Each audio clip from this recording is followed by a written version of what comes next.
This is RTV6 News at 11, working for you. Good evening. I'm Amanda Starantino. And I'm Mark Mullins. We start at 11 with the Iranian missile attack on 2 Iraqi bases that are home to U.S. troops. An exact number of casualties is still unclear, and President Trump tweeted about the situation at 9:45 tonight, saying he will make an official statement on the situation tomorrow morning. ABC's Mona Kassar Abdi is in Washington tonight with the latest. New video from Iranian state television shows Iran striking back against the U.S. Tehran firing round after round of ballistic missiles into Iraq, targeting American forces stationed at a military base in western Iraq. The Iranian Revolutionary Guard now calling Tuesday night's rocket attack, quote, Operation Martyr Soleimani, after the country's top military commander was killed in a U.S. airstrike 48 hours prior. President Trump received a briefing of the situation, meeting with his national security team in the Situation Room. Just hours before in the White House, Trump defended his ordered airstrike against Soleimani. He's been called a monster, and he was a monster. And he's no longer a monster. He's dead. His defense chief, Mark Esper, also stating Soleimani was plotting to kill American soldiers and diplomats. Esper adding the U.S. acted out of self-defense. The United States is not seeking a war with Iran, but we are prepared to finish one. Iran's foreign minister telling ABC's Martha Raddatz the outcome of the situation depends on the U.S. Are you concerned that a strong response from Iran will end in an all-out war? It depends on the United States. The United States took an act of war against Iran. It will have to be prepared for the consequences. Classified briefings with congressional members have been held in a secure room in the Capitol building. House Speaker Nancy Pelosi warning, quote, America and the world cannot afford war. And hours after the attack, President Trump sending a message to the American people that, quote, all is well. He says officials are assessing casualties and damage, but, quote, so far, so good. Mona Kassar Abdi, ABC News, Washington. And the situation in Iran could impact the U.S. economy in several ways, including at the gas pump. The price of crude oil has already jumped 4% after today's attack. Iran is not a major exporter of crude oil, but if other Middle Eastern countries get involved in the tension, the impact will likely grow. Expect gas prices to increase if global oil shipments are disrupted. And stay with RTV6 and ABC News for the latest developments on the situation in Iran. Good Morning Indiana starts at 4:30, and you can find overnight updates on our website at theindychannel.com and the RTV6 app. Working for you, a major bank tells RTV6 that $5,000 will be returned to a customer's account after what the bank calls an error. But there are still many questions regarding what exactly happened. They're in the midst of their fabulous investigation, but they're not disclosing any information to me whatsoever. Mark Godby showed RTV6 a mobile alert he received on his phone on December 27th, saying $5,000 was withdrawn from his account. The problem is, Mark did not make that transaction. The bank told him someone withdrew the money at a Chase branch in Wanamaker. Now, after more than a week of trying to work with the bank and law enforcement, Mark was not given an explanation, and his money was not returned.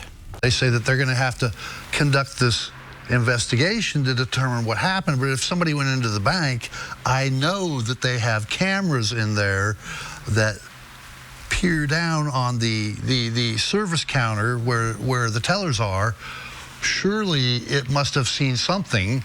RTV6 reached out to Chase Bank today. The bank says they are crediting the $5,000 to Mark's account. They call the situation an isolated human error. If you ever have a question or issue with your account, Chase says, call the customer service line on the back of your card. If something like this happens to you and you have trouble getting the problem fixed, contact us at workingforyou@rtv6.com.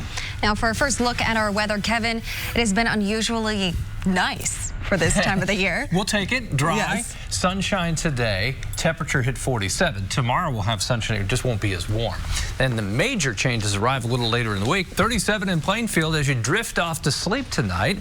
Temperatures are about where they should be for high temperatures, but this is what we'll feel during the afternoon hours tomorrow. You'll definitely need the winter coat. We'll wake up to temperatures in the low to mid 20s, and skies are generally clear tonight. They'll be partly to mostly sunny tomorrow. By the time we get to noon, 28, we'll sit at freezing or a little little above, especially north of Indy. You'll struggle to get to the freezing mark. We'll talk about another big temperature swing on the way. Rain returns Thursday, but that's really not the full story. It's the amount of rain that will lead to some flooding concerns. We'll go more in depth on that coming up. A pretrial conference is set for March 18th in the case of a semi-truck driver accused of causing a crash that killed 3 people on I-65. Today, the Boone County prosecutor officially filed 3 reckless homicide charges against Matthew Small. Sunday's wreck killed 21-year-old Mariah Tomey, 19-year-old Caden Kirk, and 1-year-old Hadley Tomey. Small told investigators he looked away from the road to put his coffee cup down, and when he looked up, there was stopped traffic. His semi-tractor trailer hit 9 other vehicles. Kirk's funeral is set for Thursday, the 16th. And one of the most recent homicide victims in Indianapolis was just 15 years old. Tonight, the Marion County coroner identified Peter Lambermont as the person shot and killed Saturday on the east side. He was found dead around 12:15 in the afternoon on Priscilla Avenue near East 30th Street and North Arlington Avenue. Police have not made any arrests. And detectives are looking for a white or silver car in the case. It is described as a Chevy Malibu or Impala, model year 2015 through 2018. Police say the car appears to have recent bodywork markings on the driver's side. The leader of Indy's police union is challenging city leaders, including IMPD's new chief. He wants them to be more vocal about the amount of violent crimes happening in Indianapolis. Tonight, RTV6 reporter Cameron Riddle spoke with both the union president and the police chief, Randall Taylor, during his second day on the job about the search for solutions to violent crime. You don't have to look any further than Twitter to find outrage from Indy's police union following what FOP President Rick Snyder calls weeks of nonstop violence in Indianapolis. We have had 120 people shot. We've now had 46 people stabbed, and we've had 31 people killed. That's what, 166 people shot or stabbed in our city in less than 2 months. Snyder says his calls for concern are echoes from the men and women of IMPD. He says in addition to the ongoing violent crime, it's worrying that city leaders appear to view the situation as business as usual. We need to see our local leaders express outrage about the unacceptable levels of violence that we're seeing. Because we know this, that once they express that outrage and our leaders say this is unacceptable, then we know that we're going to have people come around the table and start working on the solutions. One of the local leaders Snyder and the FOP are watching is IMPD's new leader, Chief Randall Taylor. We caught up with him on what is only his second day on the job and asked him if he plans to express the outrage the police union leader is looking for. That's not necessarily my style. Just because he may not see emotion when he's looking at me doesn't mean I'm not outraged with what's going on. Chief Taylor says don't expect to see him banging on the table in frustration.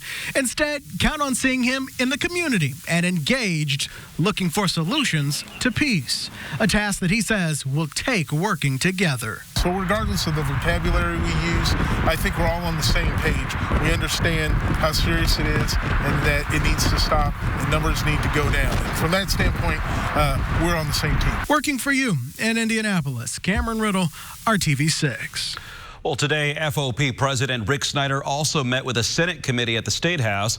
He says some of the city's crime issues can be solved at a national level. You can read more about his suggestions for bond reform and his ideas for a criminal history database at theindychannel.com. A new community center in Broad Ripple Park is scheduled to break ground in the next few months, and some neighbors are still fighting this project. The new facility would have a gym track, group fitness, and multi-use rooms. It would also be home to primary care facilities for Community Health Network. Bill Malcolm, who's opposed to the new center, created a Facebook group for people who agree with him. He does not want to see Community Health operating on Indy Park's land. This is not about any particular health provider or any of the great works that Indy Parks does, the great work that Community Health Networks does in our community. It's strictly about keeping parks for people, keeping parks for recreation, and we worry that a precedent would be set, so will Eagle Creek be next? The director of Indy Parks says this is a partnership with Community Health, which will help provide funding for the $19 million project. to give us an opportunity to do something bigger, better, nicer, and to offer so many more classes and serve so many more residents is really the benefit for us. And to have a mission-aligned partner alongside us, I think just offers more resource and opportunities to the neighborhood. And the plan is still in the design phase. Leaders say a few more hearings with the city are scheduled. You can learn more about the project by going to the RTV6 app and clicking on this story. State police hope this blurry picture that you see here leads to tips at an armed robbery at White River State Park. Investigators say 3 suspects robbed a man and threatened him with a gun around 1 o'clock this morning on the December 30th. You can read that report and information and report anonymous tips at 317-262-TIPS. You can also call that number if you have tips in this case. Police say someone in this car shot at another car in a parking lot on the west side. This happened on December 6th, just after 11:30 in the morning at the Crown Liquors on Beachway Drive near Rockville Road. The suspect's car is believed to be a dark gray or dark blue Buick Regal with tinted windows. A decision is scheduled to be made tomorrow on the future of a controversial rehab facility in Anderson. Sunrise Retreat Center is on Ridgeway Drive near Dr. Martin Luther King Jr. Boulevard and I-69. It could become a place where people battling drug addiction or mental illness can get help. The building is a former church retreat for children with disabilities. It has been empty for years. Many neighbors are against the facility opening so close to home. They've tried to delay the process since the beginning. We're against the location because it affects everybody and it decreases, our property values. It puts all of us at risk for our assets and our investments that we've made our lifelong commitments to. With bringing 100 people to the neighborhood, no matter who they are, that's 100 people that I don't know that you've just introduced to a neighborhood that only has 24 houses. So it doesn't make me feel safe. I don't know these people. Tomorrow, the Board of Zoning Appeals is scheduled to decide whether the facility gets to open. RTV6 asked leaders why this location was chosen. No one would comment on the matter before the vote. Still ahead tonight, the Department of Transportation is hiring Hoosiers. How you can learn more about working for INDOT. As the red line makes Indigo more popular than ever, the transportation organization is preparing to make big changes to where it takes you. And it wants your opinions. You're watching RTV6 News at 11. We'll be right back. Sobers. Fish, yeah. This is RTV6 News at 11, working for you. Well, you can have a say in the future of Indigo as it gets ready to change almost all of the city's current bus routes. Indigo is holding several listening sessions over the next few weeks, inviting the public to come in, see the proposed changes, and give feedback. RTV6's Cornelius Hawker is here to explain why they say these changes are necessary. And Cornelius, how long has it been since the bus system here in our area has had an overhaul like this? Yeah, Mark, if you can actually believe it, it's been around 70 years. Yes, that's 70 years since any major route changes were made. So simply put, public transportation here in Indianapolis is lagging behind for a city its size. Since 2014, the Marion County Transit Plan has been moving public transit forward, with the Red Line opening last fall being one of its crowning achievements. There are plans to have a blue and purple line, so that's why Indigo wants to get public input, because it's going to be a change for everyone in the city, whether or not you use public transit. We just want people to understand to be engaged at this level of process so that we can get that feedback and understand how routes are being used so the changes aren't detrimental to those that use our service. There's so much information out there about the planned Indigo, purple, and blue lines. We're going to be posting all of that for you, including the maps you see to the left of me, along with how you can give your feedback to Indigo and this story on the RTV6 News app. Amanda? Thank you, Cornelius, for that. And one of the largest healthcare providers in central Indiana is named in Medicare fraud lawsuit. Community Health Network is accused of having inappropriate financial exchanges with doctors and billing the federal government. The health network allegedly submitted false Medicare claims from doctors who got a kickback from the hospital company for making a certain number of referrals. The Department of Justice is investigating, and Community released a statement to RTV6 saying, quote, Community Health Network is committed to upholding the highest regulatory and ethical standards in all our business practices, including physician compensation. We have cooperated fully with the government's request leading up to this point, and we are disappointed with their decision. We believe that is the waste of the government's time and resources to pursue these meritless claims, end quote. Now to the State House, where an Indiana House committee rejected a proposal to direct $291 million in unexpected state tax revenue toward one-time teacher pay bonuses. The Ways and Means Committee voted 13-7 against the proposal. Governor Eric Holcomb has requested that the revenue go toward paying cash for several college campus construction projects rather than borrow money for those projects. Chief Meteorologist Kevin Gregory joining us now with your Storm Team 6 forecast. And we've got some changes on the way, even though things have been really nice and mild. The sunshine has been lovely, but we see that right behind you. So we get sunshine tomorrow and 35. Now that I've said that, let's move on to the other part of the forecast, and that's our chance for not just rain, but potentially heavy rain at times across central Indiana, and that will give us maybe 2 to 4 inches of rain in spots, and across most of central Indiana, we'll see that 2 to 4 inch rainfall potential. The fact that the ground is soft, we've had rain in December with the melting snow and recent heavy rains. I think that 2 to 4 inches will create some flooding concerns as we move into the weekend. Tomorrow, dry. As I mentioned, cold. You'll need a heavy coat. Thursday, probably after dark, maybe closer to 11 o'clock, the rain starts. And then Friday and Saturday, periods of heavy rain on the way. Temperatures tomorrow, clearly the coldest of the week, 35 degrees. As we get to Thursday and Friday, temperatures really warm up. The wind will kick up. That'll be one sign of the change. And then out ahead of that, it brings in all the moisture, which will lead to our rain event. 7 o'clock on Thursday evening. Rain arrives. It expands by 11. We'll have one little round of overnight heavy rainfall. This is 7 a.m. on Friday. Ongoing rain. A break in there through the afternoon, but then more Friday night into Saturday. There'll be a cold front that arrives, and that'll be the last spark for heavy rainfall. But as I mentioned, here's your rainfall potential. This is through Saturday night. There may be isolated spots that will see more rain than this, and we'll keep seeing where the axis kind of moves to. Storm Shield app is free.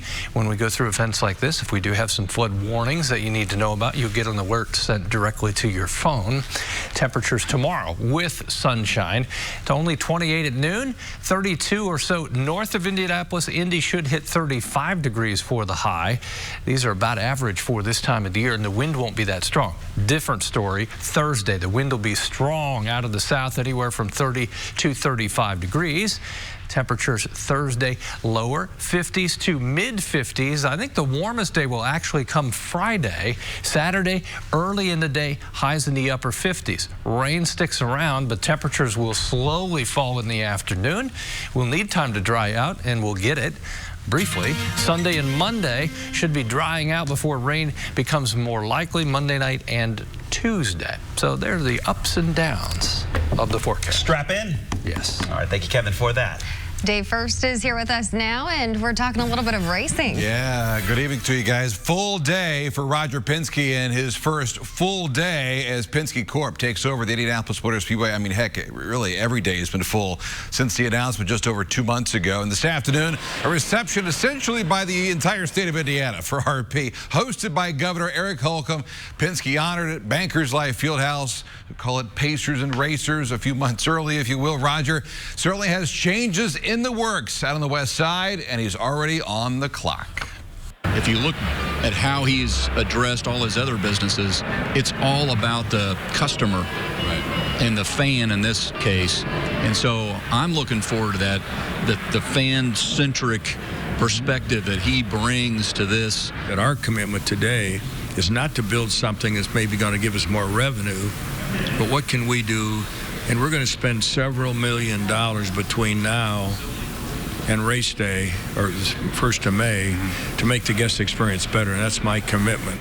Yeah, several million before the month of May. More of that interview up now on my Facebook page. And he even talked ticket sales, says they're already at 75% for this year's 104th running. College hoop tonight. Ball State hosting the two-time MAC champs Buffalo in town. Cards built a double-digit lead in the first half. KJ Walton drives and lays it in. Ball State's up 14 at the break. Tajay Teague, big night, drives for the deuce. He had 25. Ball State starts 2-0. in the MAC with the dub. Cards play at Akron on Friday. Finally tonight, first and foremost, Hoosier Hoop Hysteria started the Hendricks County Tournament. 7th ranked Brownsburg at Tri-West tonight. Luke Lacey, the alley-oop to Pierce Thomas. 2 of his 14. He also had 6 assists. Tri-West in white. Taylor Gardner with the 3. Kept it close early, but too much from the Berg tonight. Lacey to Connor Lucas and 1. He had a game-high 21 tonight. Tyree Lackey adds the 3 ball for the corner pocket. Dogs win 71-42. They're now 9-1, and they get Cascade in Thursday night's semis. Danville beat Avon in game 1 tonight. And congratulations to head coach Brian Barber. 400th career win. Wow. Tonight. Accolades. They get Plainfield Thursday night. That's a big number. It's a big number. No question about it. Thank you, Dave. Coming up, how the reported top job for 2020 stands apart from the rest of the list.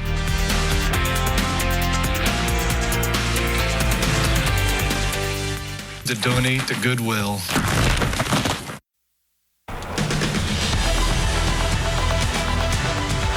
Hiring Hoosiers is an RTV6 initiative connecting you to new career opportunities. 2 job fairs will be held this week.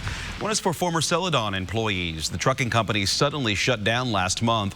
The virtual job fair starts at 1:30 tomorrow afternoon. Participating companies include FedEx, Express, UPS, Online Transport, DM Bowman, and Clean Harbors. For registration information, go to hiringhoosiers.com.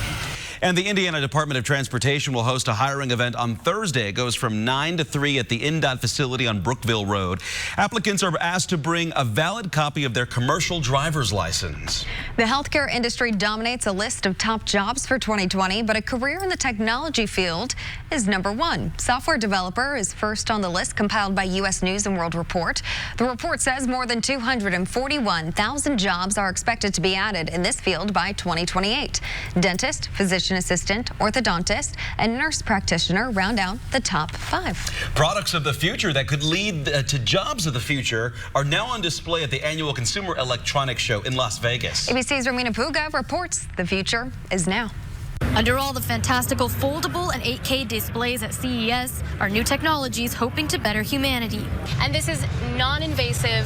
It's just sitting on my head. Tech company NextMind has their brain-sensing wearable on display, the first of its kind. This is a little device that analyzes your brain waves and infers what you are perceiving around you, and it allows you to actually control objects. So I just changed the channel with my mind. The headset uses your attention to act in real time, changing TV channels or playing games. But founder and CEO Sid Quitter says the technology could be used medically as well to help people who can't communicate verbally.